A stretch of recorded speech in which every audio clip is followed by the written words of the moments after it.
The cameras record from a variety of different angles, but the district says these cameras will not replace any people. As the monsoon rolls on, clouds are continuing to build over the Huachuca Mountains.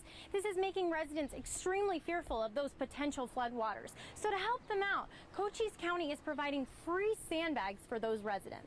The county's provided them sandbags, obviously sand, and a shovel. All residents have to do is fill them up and take them home. Now I'm here along Interstate 10, where it's not uncommon to see cars pulled over alongside the road, and it can be pretty scary with cars zooming by at over 75 miles an hour. But now a new Arizona law has been implemented to help people stuck in those situations. The Salvation Army has plenty of turkeys. Now they're just asking for pies and canned goods. Homes out here are so far spread out that law enforcement agencies are going door to door warning citizens they should evacuate. And to let them know they've already been here, after they leave, they tie caution tape outside of their homes. Neighbors saw the man walk out of his house and through this gate, completely engulfed in flames. Here at City Hall, dozens of protesters participating in Occupy Tucson left Armory Park and came to ask the council for help. They want a citation to be changed that would allow them to get out of paying these citations Tucson police have written them for staying in the park after hours. And for some protesters, this means thousands of dollars. And if the rest of the council agrees with him, drivers will have to stop texting while driving and put both hands on the wheel. Although volunteer firefighters are still willing to help with these fires, without taxpayer money, it would take them almost double or triple the time to even get in the vehicles. Harry Potter superfans are waiting in this extremely long line. It wraps all the way around the corner here. Some people have been in the line for over 10 hours, and they're dressed in costumes that look like they came right off a movie set. And to add to their look, they're wearing these 3D Harry Potter glasses to really help the movie come to life. We're here stuffing the bus to collect supplies to send over to Japan to help with their relief efforts. The facility was designed with the patient's safety in mind. A nurse sitting at this desk here can see into all clients' rooms. It is dangerous, even deadly. Mike Ludhold heard the raging waters of the wash running through his backyard all night. It sounded just like a big river. Despite gushing waters, one motorist dared to enter the flooded wash off Glen Road. I saw him sitting here waiting, and I thought to myself, I hope he decides he's not going to cross that. But a few minutes later, I turned around and the car was gone, and then a few minutes after that, I heard a lot of shoutings. He needed the help of emergency crews to get out. But when you can hear it and see it like that, I think anybody should be able to decide that it's not a good idea to drive in those. Arizona passed a stupid motorist law that fines people who carelessly get themselves in this situation. We will cite people immediately if they absolutely cross a barricade that's in the roadway. That's telling them not to enter. However, in order for the law to be applied, some requirements must be met. First, water has to be covering the road. Second, barricades need to be up. And last but not least, someone actually has to be rescued from the vehicle. Police are still investigating whether the driver in this case will receive a ticket. But if not anything else, it should be a lesson for others of what not to do during the monsoon.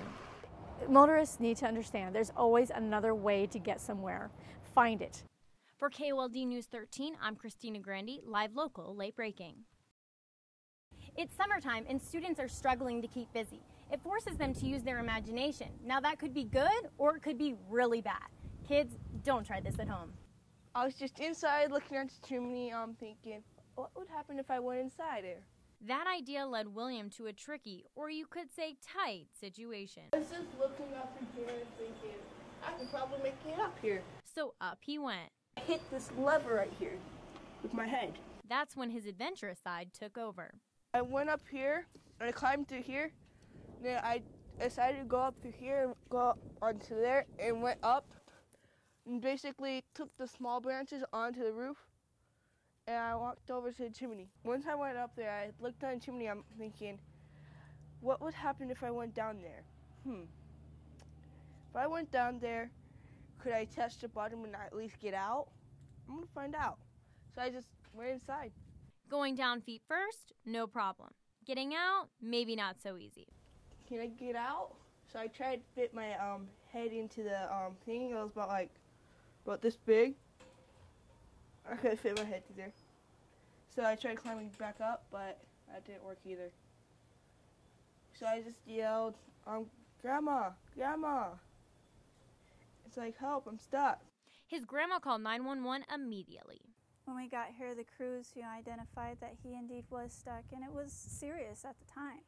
Firefighters were able to talk with William through both sides of the chimney. They first assessed that he was okay, he was breathing, he wasn't unconscious, he was talking to them, answering questions appropriately, and between the two crews, they turned him around and got him safely out. I said I was going to stand up because I was able to, so I stood up and put my hands in the air. And one of them just reached in, they pulled me, grabbed one hand of mine, and I grabbed onto their wrist with my other hand, and they just pulled me out. William managed to get out with just a few scratches, but covered in ash.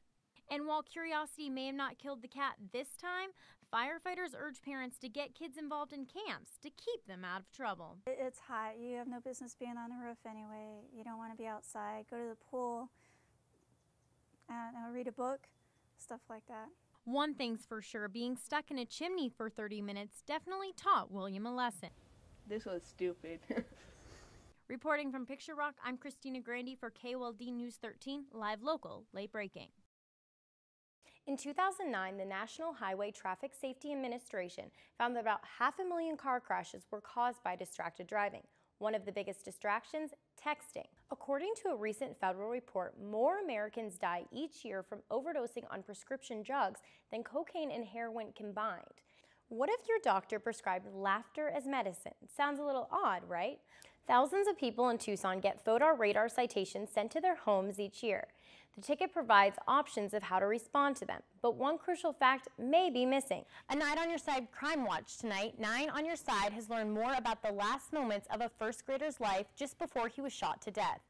7-year-old Jonathan Federico ran to see what all the gunfire was about. He was shot and killed at the front door. We have a late-breaking update. If you have any loved ones that are coming home from work during the rush hour, let them know that they should avoid Ina Road if possible. As you can see, it is down to 2 lanes of traffic, one in each direction. But it is for good reason. TEP is out here replacing the wooden poles that fell down just 24 hours ago in yesterday's storm, and they're replacing them with these steel poles that will hopefully, be a little bit more durable in the storm.